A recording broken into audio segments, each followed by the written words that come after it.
IB Nation, welcome back to another edition of the Irish Breakdown Podcast. It's Wednesday, it's hump day, it's Buy So Hold day.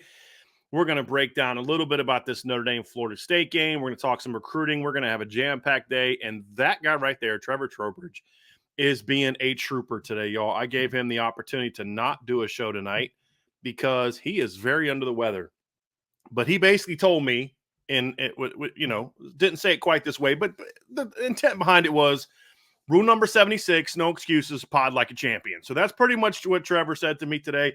So he is here today, ready to talk about the Notre Dame. I think if we were doing something other than buy so hold, he might have maybe taken the day off, but I don't think Trevor could turn away from buy so hold, man. But hey, I'm really looking forward to diving into this matchup. We're going to talk a lot, Trevor, today about Notre Dame against Florida State as opposed to Notre Dame versus Florida State. And what I mean by that is I'm not going to sit here and try to tell y'all, boy, this is a game you got to be worried about. Look, this is a really bad football team.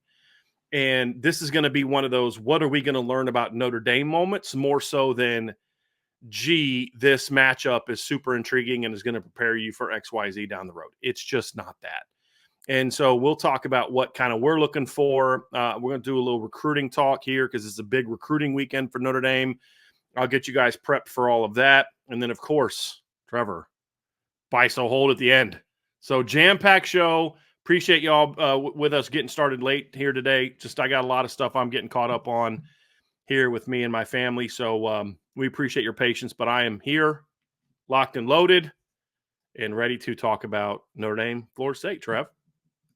We're ready, man. I'm excited to jump into it. I apologize in advance that I sound like, the voice is leaving me, but we're here, man. I wasn't able to make the shows yesterday because we were down pretty bad, but I gotta get my time in and talk some ball with you, Brian. You know how that goes for me. But it's just with the playoff rankings coming out, talking Notre Dame, one and only night game of the season, had to be on here to talk about it. But before we dive into everything, wanted to talk to you guys real quick about my bookie. Even though I sound awful, it's not going to prohibit me from putting down some bets with my bookie this weekend, right? We've talked ad nauseum about how awesome college football is going to be now that the playoff rankings are out, and there's no better sports book to go with than with my bookie. They have risk-free My Bookie Thursdays, which tomorrow night you have the Bengals taking on the Ravens in Baltimore at M&T Bank Stadium. It's going to be an awesome one, guys. The last game went into overtime.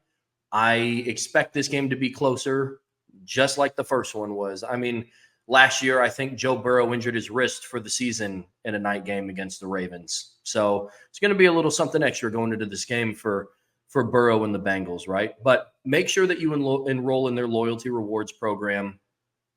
They reward you and give you extra cash for just playing and just putting down some bets. And speaking about extra cash, what you do is when you sign up, use promo code IRISH, IRISH, when you sign up, and it's going to give you a deposit bonus. They're going to double the amount of money that you're putting in. So just for signing up, they're going to give you some free money to throw some bets down with. But just make sure you guys check out my bookie. It's a sports book that gives you guys control and rewards you for every moment of play. Trev, speaking of results for this weekend, Notre Dame enters this weekend's game against Florida State. You did mention it is a night game. It is a 7:30 game. It will be on NBC. It's Notre Dame's lone home night game of the season. And look, this is not a very good football team, Trevor, and I'm not going to try to convince people they are. This is a 26.5 point spread, and the over-under is only 42.5, which means they expect Notre Dame to score a decent amount and Florida State not to score a whole lot. I mean, basically, that's what they're trying to say. Because this just isn't a good team, and we could talk a lot about, why, and we'll have that postmortem about Florida State at some point in time after the season. But the reality is, for a while there, Trevor, I think we looked at this game and said, well, look, when Florida State figures it out, when Florida State wakes up, when Florida State does this, then it's going to really, they're going to be dangerous. And the reality is they've played 9 games and they just haven't woken up. And if Miami, here's what, if Miami wasn't enough for them to get up and really play well, I think they played hard, then they're just not gonna. If Clemson at home wasn't enough for them to kind of get up and play well. Again, I think they played hard. I just don't think they played well. Then this football team just isn't. This is who they are at this point in time with all the injuries and just the way the team chemistry is, all those different things, Trevor. This is just who Florida State is.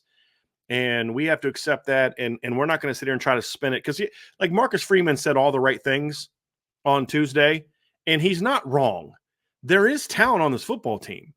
This is a talent, especially on defense, that has legitimate talent on that side of the ball. But that doesn't make them a good team. And when USC went 4-8 a few years ago, they weren't a terrible team, but they had some talent. They had NFL players on their high-level NFL players on their roster. And that's the reality is, yeah, there's talent on this team, and Coach Freeman is correct. If you try to sleepwalk through the game, they can hurt you and make this game way more competitive than it should be. But you'd almost have to kind of give this game away. Like if Notre Dame plays against Florida State the way they did against Northern Illinois, they probably still win. That's just kind of how bad this football team is. I don't want that to happen, but I just want to kick that off by guys, we're not going to sit here and try to tell you that how good Florida State is because they're just – Trev, we're 9 games in, bro, and we've watched the film. This is not a good football team, especially on offense. It's not a good look when the statistics match the eye test, right? There's some teams where you look at and you know what, maybe statistically they don't look that good, but then you watch them play and it's different, right? With Florida State, it mirrors, which is not good for them. And I agree with you wholeheartedly. This is a team that's struggling right now. You know, it's hard to use the word team. They have a lot of good individual players, but they don't play well as a cohesive unit, which is frustrating. And yeah, at the start of the season, there was a lot of hype going into this game around, you know, Notre Dame plays number 10 ranked Florida State at night, you know, and then they drop the game to Georgia Tech in week 0. And it's like, okay, well, you know, maybe Georgia Tech's going to be a really good football team this year. Who knows? And then Florida State loses to Memphis and they start stacking. They beat Cal on September 21st, and they've been on a 5-game losing streak ever since. So Florida State's reeling right now. And that Cal win, they were losing in the fourth quarter. Mm-hmm. I mean, they were, you know, and this is what kind of bums me out about this game. I'll be completely honest with you, Trevor, is obviously you looked at the Notre Dame schedule before the season and you're like, boy, they're going to have a chance in November to really put together a strong finish to the season. And you're going to get a top 10 win over Florida State. You're going to get a top 25 win over USC. And boy, that's going to be a great way to finish. It's going to be great for the playoff committee to see Notre Dame kind of have that kind of victory. And it became pretty obvious. I mean, really, the Georgia Tech game, you could look at and say, okay, well, it was in Ireland. It was a close game. They had a shot late. And then you watch them play against Boston College, and you're like, oh, yeah, there's something wrong. And we talked before the season about how we thought this Georgia Tech team was talented and had a lot of, you know, good players, especially on offense. And you're like, all right, it's not a game you should lose, but, you know, it's you kind of felt like then about Florida State what we felt like a couple weeks later after the Northern Illinois game, which is, you know, maybe this is the thing that kind of wakes this team up, right? Like they were feeling themselves a little bit. Hey, we're pretty good.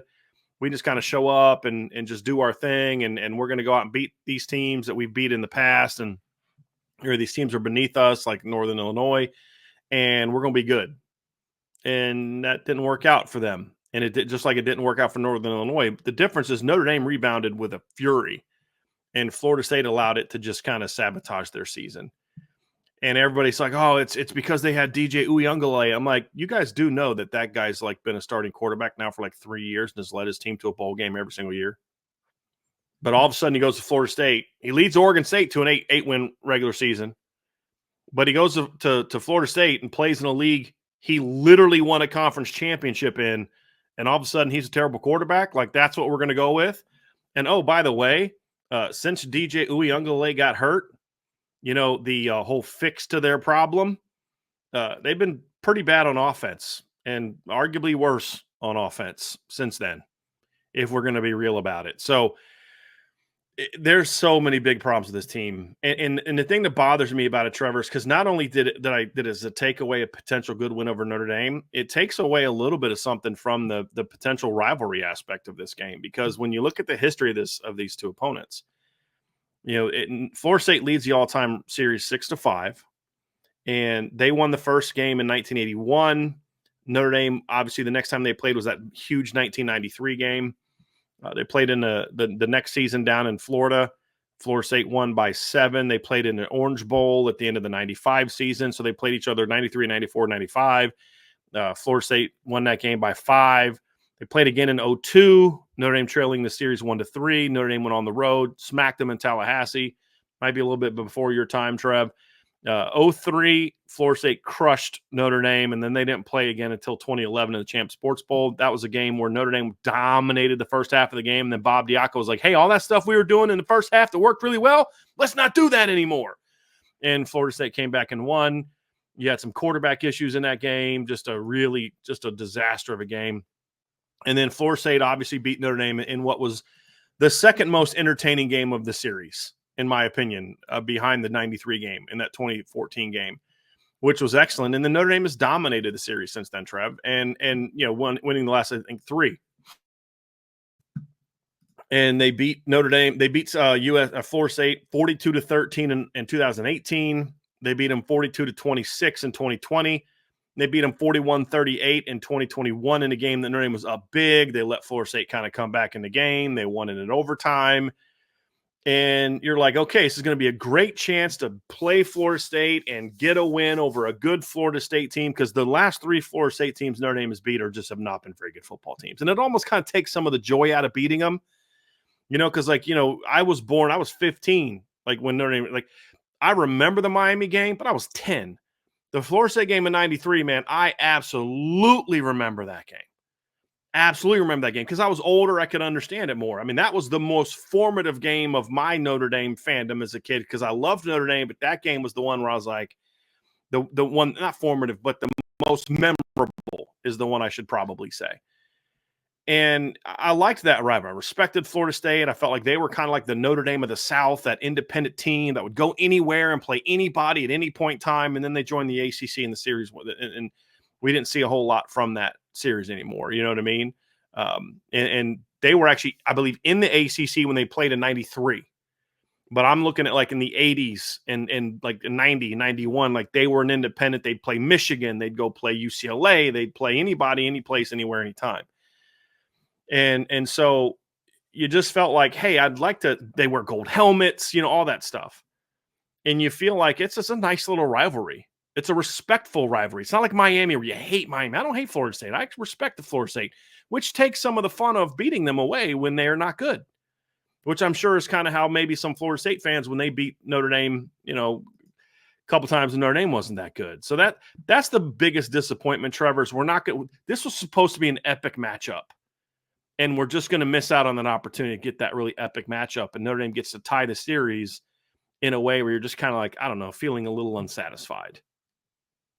Yeah, it's disappointing because this was supposed to be one of the marquee games. I mean, I remember looking at lists of like the most anticipated games of 2024, and it was towards the bottom of like the top 10, top 15. But Notre Dame, Florida State was on there, and it was kind of like when we were talking about, when Notre Dame scheduled Texas and when they have Alabama scheduled, like it's just good to see programs like that play each other in the middle of the season. There's a reason why Notre Dame made it a night game. And I was really excited, for this to be like, okay, like here we go. And also just the stigma of like, okay, well now Notre Dame has to prepare for another not good team.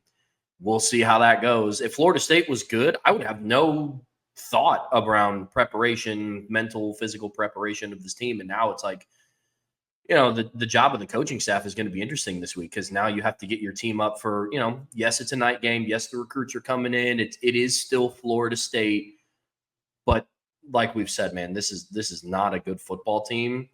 And historically, those are the teams that Notre Dame has had some struggles with before in the past because it's overlooked. So I'm going to be interested to see how they do this week, but I'm with you, man. It's a disappointment. I was looking forward to this game at the start of the season, and now here we are. And I'm looking over their schedule. It's kind of funny, Trevor. You say, it was in the bottom of the top 10, but when you consider how many huge games there were on the slate for this season, Texas, Michigan, Texas, Georgia, you know what I mean? Alabama, Georgia, Ohio State, Michigan. Ohio State, Oregon. There were so many great games this season. And, Notre Dame plays Florida State again in 2026, but I think it's 28-29 the next time Florida State comes to Notre Dame, I believe. I think it's 2029 they play at Florida State. Florida State doesn't come back to Notre Dame Stadium until 2030. It just kind of sucks, you know what I mean? Like you were expecting to see that great game. You relive 1993. I mean, that's really what I thought the hype in this game was going to be, Trevor, is sort of that reliving the 1993 game over again. And unfortunately, we're not going to get to see that. And it's a game where we're going to talk about a lot of what Notre Dame needs to do and what we need to learn from this football team. But the things at stake for Notre Dame are not so much about Florida State beating them.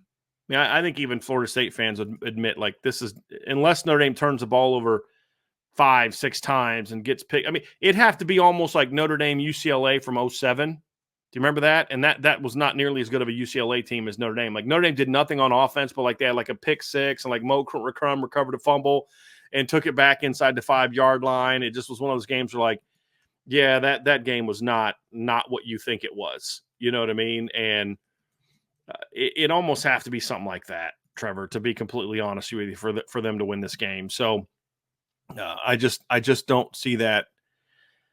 I don't see that happening, to be honest with you. But there are some things at stake for Notre Dame in this game. And the reason we'll talk recruiting later is because I do think this is a big game for recruiting, not just with the recruits that are there, but I think there's some opportunities for Notre Dame to kind of make a statement like, hey, Southern kids, this is the place to be. You know what I mean? Like, look what we did to Florida State, and, we beat them by this amount. Miami only beat them by this amount. I mean, that's kind of what you're doing in this game if you're Notre Dame, is not that the players need to think about this, but the coaches do, and more importantly, we do, is it needs to be a more convincing game than Miami, because now you're basically kind of not stat padding, but victory comparisons like they're going to need to do with Penn State, for example. But there's certainly some big recruiting opportunities in this game. I mean, it's not a surprise that they're bringing Jalen Wiggins up, who's a big-time recruit, top 100 recruit from Tallahassee that's committed to Florida. You know what I mean? Like, that's kind of a smart decision. You're bringing up Antoine Parham, who's from the state of Florida. So these kids are going to be very familiar with who Florida State is. But the big thing, Trev, and this is kind of where we'll dive into the show, the big thing and really spend a lot of our time focusing is this game is more about Notre Dame shaking off the rust out of the bye and being able to build on what they did the last 3 games after the first bye. And really what they've been doing last of 4 games, because I think you could go back to Louisville and say that's when it started. That's when this role started, where they started to they woke up offensively a little bit early, and now they've kind of built in that. So it's like, where is this team maturity-wise? Where is this team focus-wise? And all those type of things. And that's going to tell us a lot about where this football team is. And after you talk, I'm going to bring up one of the BISO holds and talk about, like, that's more about what this game is about than so much just beating Florida State. That's my opinion. Yeah. I mean, the one thing that we've all wanted to see more from Notre Dame's offense is consistency, right? And what better way to show your consistency coming out of the bye week than playing a team like Florida State that is reeling right now, right? I mean, look, Notre Dame has had games in the past where they've had a great first quarter and then they've done nothing in the second and third quarter, and then they have a good fourth quarter, or they've done nothing in the first quarter and then have a really good second and third and then nothing in the fourth. So Notre Dame, like, calling a spade here, they could do nothing for 2.5 quarters and probably still beat this team by 15, 20 points. Like, that's where we're at. But Notre Dame needs to start stacking consistent quarters, because once you do get up to the playoff level, once you do start playing teams that are better than Florida State and better than Virginia, you're going to have to play complete football games. And we saw that against Navy. That was a 4-quarter, well-executed football game from start to finish on offense. And it needs to continue to build. And the reason why I'm going to be evaluating it so high is against a team like Florida State, there's no excuse to not. right? Like there is no like, oh, well, we just didn't expect them to be like this. And it's like, okay, well, come on. Well, Trevor, it goes back. You're spot on. It goes back to what Marcus Freeman had said a few weeks ago. Like the goal is not about I say the goal. The focus is not so much on winning the game or losing the game or scoring X number of points or giving up X number of points. The goal is on, we have a standard of play, and that standard's right here. And it's our job to live up to that standard every game. And then the result will take care of itself, right? That's what people don't understand is like, I don't know that he's necessarily articulating it quite the way Nick Saban did, because Nick Saban had 20 years of time to work that theory out as a defensive coordinator, and then a head coach at Toledo, and then a head coach at Michigan State, and then a head coach at LSU, to where by the time he got into he was in double-digit years as a head coach by the time he was at I think LSU for 6 years, correct, I believe. And he was, I believe, also at Michigan State for 6 years. And then he was at Toledo for a year much earlier in his career as a head football coach. So I'm going to look that up and make sure that I'm correct on that. It was 5 or 6 years at LSU. I thought it was 6. But he was at Toledo for a year. He was at 5 years at LSU. So 6 years, 5 years at Michigan State. I thought it was a 6. 5 years at LSU, 1 year at Toledo. So he gets that Alabama job in 2007. He's been a head football coach for 11 years. He's been a coordinator in the NFL, right? You see, so I think Marcus Freeman has the philosophy down. Maybe he didn't articulate it in a way that, certain people wanted to hear, which is fine. I understood completely what he was saying, and I think he was spot on. It's not about that. That gets taken care of by this. And so this is our focus. And that's why I'm saying this is such an important game, because Florida State, here's the thing I'll give Florida State credit for, with the exception of really the second half against North Carolina. I really felt like this team has not quit. Like, they competed against Miami. They competed against Duke. They competed against Memphis. They competed against Cal.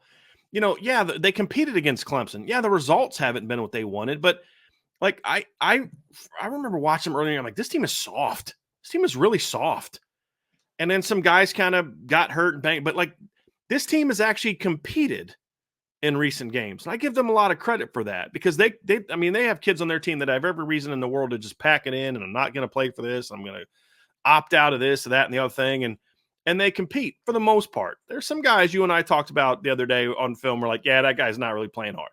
But for the most part, especially on defense, they're at least competing. And I just don't think they know how to win, which is wild that a team that went 23-4 the last 2 years doesn't know how to win football games.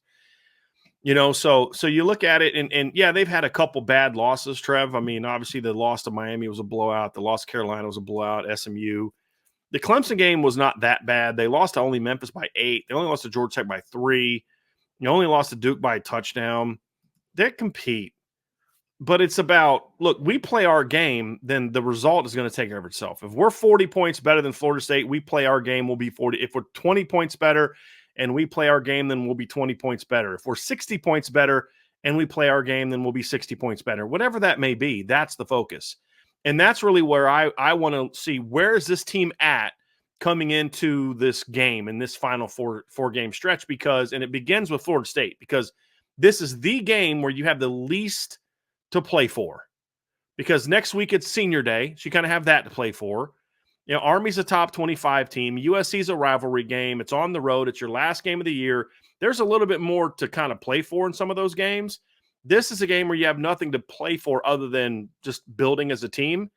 Does this team continue what we saw them do in past games, which is, I don't care who we're playing.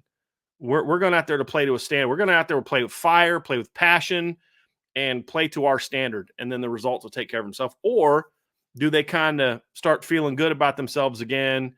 Hey, we've got 10 wins or 7 wins. We're in the top 10. Go Irish. We rock. Florida State sucks. We're just going to roll the balls out and Florida State's going to quit.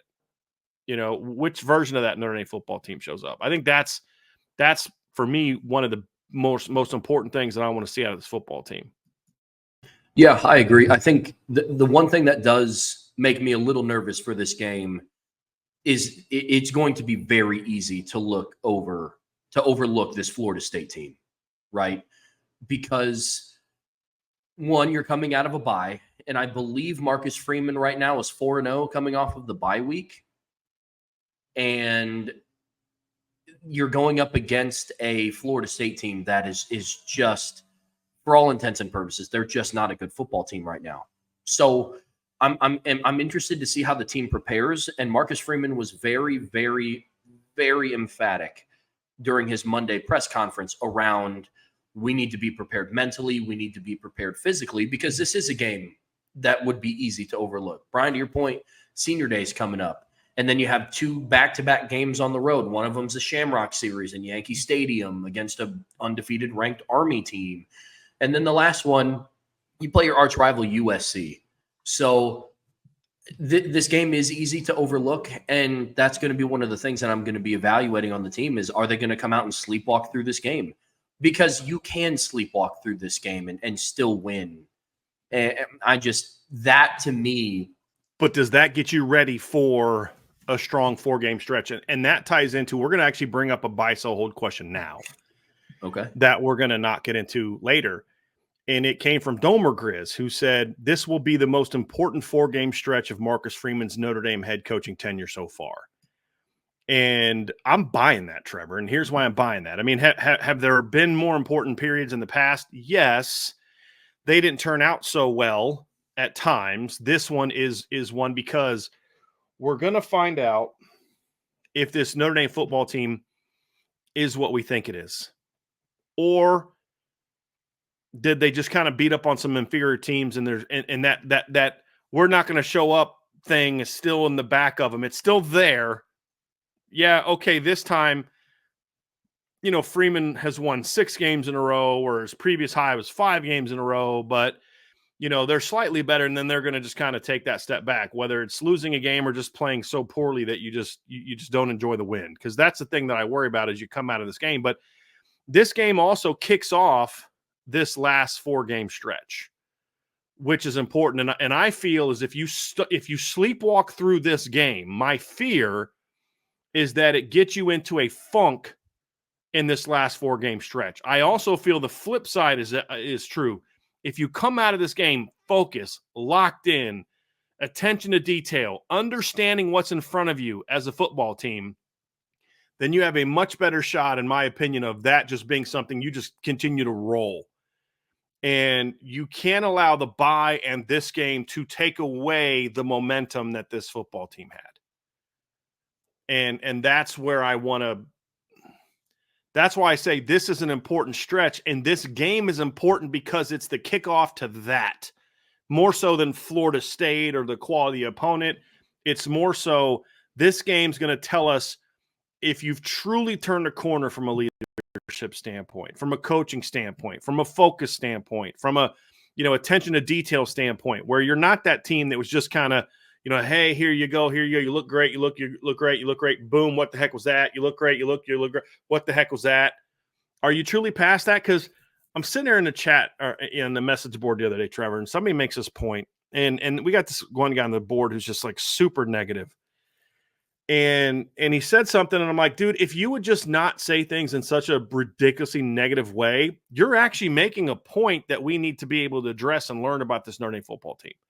Or like, you just look at every game this way, but it's kind of like, but your point isn't wrong, which is, do we know for sure that the Notre Dame team from Stanford 2012, Marshall 2012, Louisville 2023, Clemson 2023, Northern Illinois of September, is that truly dead? Have they buried it?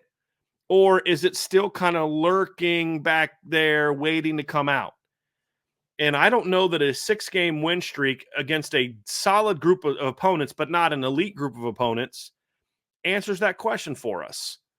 And this is the type of game that can springboard you to where you do go on that run. Because I think if Notre Dame wins their last 4 and you say, listen, they won 10 in a row, that's a different animal than win 3 or 4, look great, and then boom. And we can start to kind of put behind us that this team doesn't show up against certain games.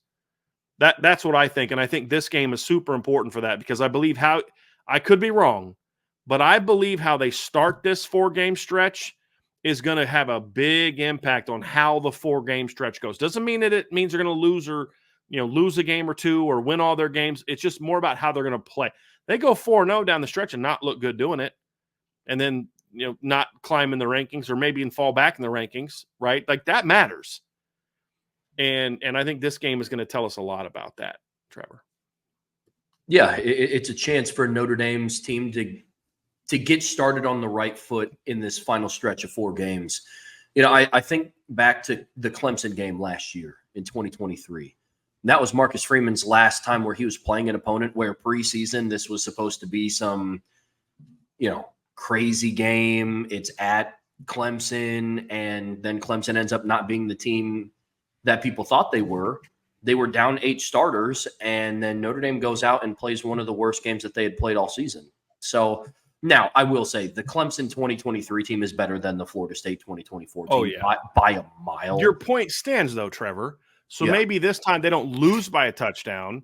They win by a touchdown or 10, but you have the same feeling coming out of it like, what the heck was that? This team didn't even want to be here today. Mm-hmm. They didn't even want to be here today. How does that happen on a Saturday night in South Bend? When you're a top 10 team in the country and you're playing for something. And we talk all the time about Notre Dame being a rhythm team, a rhythm offense specifically. How is it going to be from the bye week, right? How is it going to be? You were rolling against Navy, and it was just upticking and upticking and upticking. And now you have your second bye within 3 weeks. Is that going to be the thing that says, you know what? Well, now we might have tried to implement too much during the bye, or we were in a really good rhythm, but now, it's kind of haltered a little bit. Or the attitude changed. Right. That's the big one. So that's the big one for me. It's going to be a big game. Like it's going to be a game where I'm looking a lot at body language, and I'm looking at how the game is called, and I'm looking at the confidence of some of the players on the sideline, because that to me is going to be an indication of the mindset that they're going to take into this final stretch of these regular season games before they get into the playoffs. Now that the playoff rankings have came out, is their mindset, we just got to win, and then it's time to focus in on the playoffs? No, you guys are still far from a complete a finished product, and there's still things that need refined before you get to the playoffs, and that is going to be what I hope this team's mentality is going into these final 4 games, and it starts with Florida State. So, Trev, let's talk. That'll kind of wrap up sort of the first portion, which is, what does this team have to play for? What is your motivation here? What is your why? And your why is because we're Notre Dame and because we have a standard we have to live up to and because we love playing the game of football, right? There's also a level of, this is exactly the kind of game you have to dominate. You have to dominate, because if you don't dominate it, it says fair or not, you can't have a letdown game in the final 4-game stretch if you want to rise up in the polls. You're trying to chase Tennessee, you're trying to chase Penn State, you're trying to chase Indiana, you're trying to chase some of these teams. Indiana's sitting there at 11-1 at the end of the year, and you're sitting there 11-1 at the end of the year, and they're like, yeah, we beat better teams than you did, Indiana. Okay, sure, but we dominated everybody we played, and you sleptwalked through the Florida State game, the Virginia game. You barely beat Army. Come on, guys. Hey, you're trying to leap Penn State. You've risen up in the rankings, and Penn State's still ahead of you, and they've got no good wins. You've got better wins, but they're like, hey, listen, we went to overtime with USC. You went to overtime with USC. What's the reason to jump you above us if we haven't already done so? Right. So how they finish is going to have a big impact on where they're seated. And, people and Marcus Freeman can't talk about this, and he shouldn't talk about this, because his focus needs to be on, hey, let's get this team locked in, on the standard. Right. I mean, and focus on playing to the best of our ability. That will take care of the stuff that we know maybe as coaches is true, which is we got to blow this team out and look really good doing it. And that's the thing, is if you're Marcus Freeman, you have to know that the eye test matters, but you can't preach that to your players. They can't care about that. They've got to care about doing their job. And that's one of the little mental, the mental buildup aspects of what separates great coaches from good coaches. And that's something that Lou Holtz was great about, so that's really what Notre Dame is playing for. We're going to get to part 2 here in a second, folks, and we're going to kind of talk about The one matchup that I do think we can learn the most from against Florida State is the offense against the Notre Dame defense or against Florida State defense. So we'll get into that next. But before we do, folks, do us a favor, hit that like button, hit the subscribe button, hit the notification bell, share this podcast, give us a 5-star review. And if you have not done so, do us a solid and go to boards.irishbreakdown.com and sign up for our message board. It is a Notre Dame board, but you don't necessarily have to be a Notre Dame fan to be on there. You can come on there and talk about all types of topics. We actually do have some fans from other teams on there, so you're welcome to check that out at boards.irishbreakdown.com.